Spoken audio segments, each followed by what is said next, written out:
Good day everyone, I am Jocelyn Poblete, a student nurse from Biliran Province State University. So for today's video, we are going to do a head-to-toe postpartum assessment.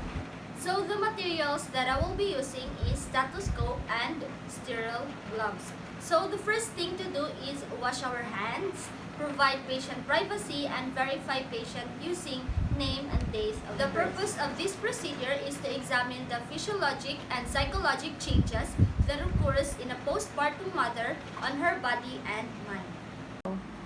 So the first thing to do is ask the postpartum mother, how does her breast feel? Is it heavy, feeling full of milk, or just normal? In that, let's assess the breast. So assure the mother that it is normal to have different nipple at each breast. So it might be flat or inverted or everted. But still, we could do breastfeeding.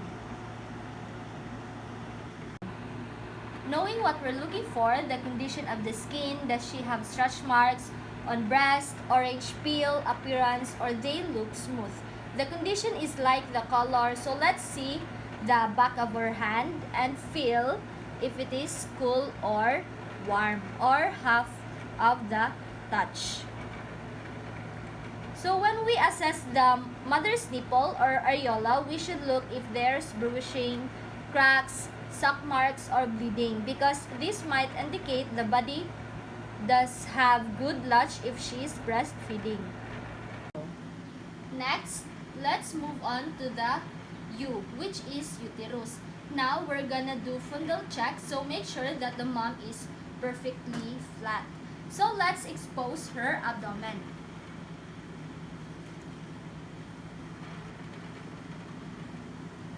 And 2 hands for fundal check. So one is for support the bottom of uterus, and the other is to feel the fundus. So a normal good fundus is firm with massage or boggy, just like a tennis ball. So let's go to the next, which is bladder. So now, ask the mom when was the last time you go to the bathroom. It's common for postpartum mom not to feel urge to void even if their bladder is full. Moving on to the next bubble here, which is the bowel.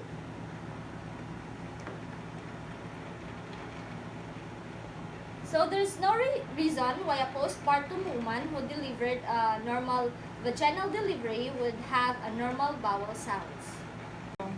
Spinals do not infect their bowels, but if woman goes cesarean section, it could possibly affect her bowel sound during recovery. So next is ask the patient when was the last time she ate or drink. Most women don't realize after the baby is born they could eat anything because they needed food to breastfeed babies. So next is Lucia. So exposing the mom and check her pads. Ask when was the last time you changed pads, because we need to check if she had bleeding. So that would be an emergency. So teach the patient to change pads every 2 to 3 hours. It is very important to attach women to change their pad even if it's not full yet, so that she could avoid infection. So there are 3 different types of Lucia. First is the Lucia rubra. This is what we expect on a newly delivered patient, 1 to 3 days. And second is the Lucia serosa, which darker brown color like old blood appearance. And lastly is the Lucia alba, which is yellowish in appearance. Now move on to E, which is the episiotomy. It's not common to do episiotomy, but in some women with laceration, we need to assess that redness, bruising, edema, discharge, and approximation. So now let's assume that this is the mother. So now we will do the human sign. Expose both legs and support the other knee behind, and tell the mom to relax her leg and take the foot and sharply dorsiflex it back. And ask any pain or tenderness in your calf. If she says yes, a positive common signs, so maybe there's a DVT there. And do it with the other foot also.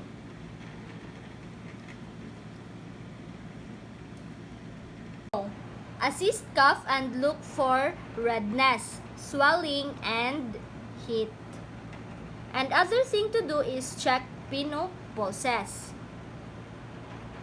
So there should be plus to normal. If they are absent or swelling in her cuff, that's abnormal. Final E stands for emotional status. We could assess through observation. So how is mom acting? Is she happy? Crying? Is she a lot of pain? Is she exhausted? Is she looking for the baby? So some moms might not be acting like that. Some moms are just letting the baby cry. They might not be happy with that baby or lack of interaction with the baby. Assess support system. Is she alone or she has family? Who is her support system? The dad or the father or the grandma?